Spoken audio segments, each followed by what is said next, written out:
I love it when movies know the assignment and they nail it. Ooh, that's a hot mug, guy.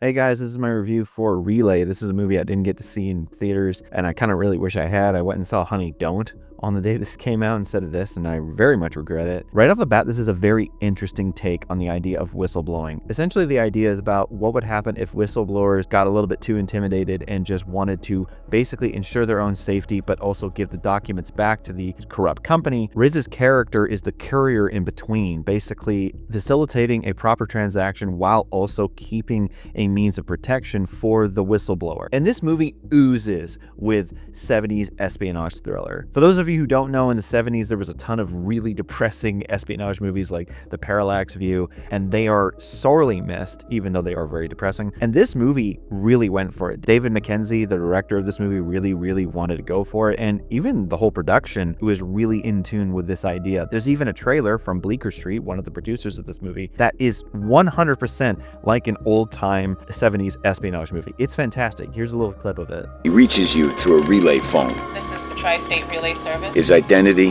is a secret. He'll do anything to protect.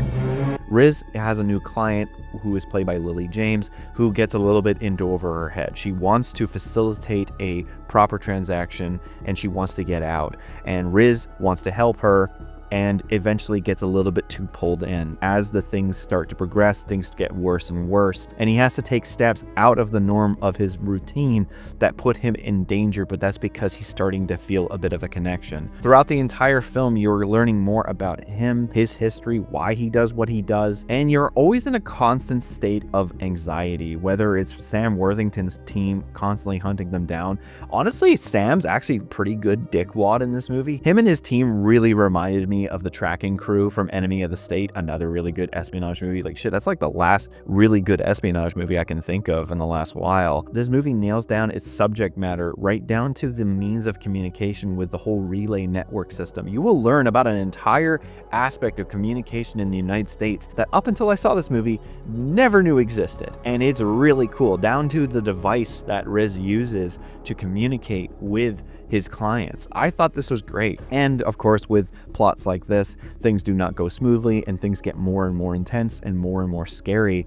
And the last 45 minutes of this movie, I was hooked. I was 100% in with everything that was going on, from Riz's aspirations to Lily's safety to the hunt for the two of them. It's really well done right up until the end. Also, something else on the side, there is a great soundtrack and score, which adds this really great additional layer of tension to the film throughout. Now, the ending might come as a bit of a to some people, and I can kind of understand why. I didn't mind it, but I could see why it maybe lessens it for some people. But from what I'm seeing, it's to only a few. It's just a really well put together movie. I think that this film should have gotten a little bit more attention. It snuck its way into my best of the year so far, and I really encourage you guys to go out and see it, especially if you're fans of movies like these. It's not glitzy, it's not silly, it's not Disney, it's not anything like that. It's just a really good old-fashioned espionage movie. In the end, I'm going to give Relay a 6 out of 7. If you guys seen this movie, what's your favorite espionage movie? I mentioned a few titles earlier, like The Parallax View and Enemy of the State.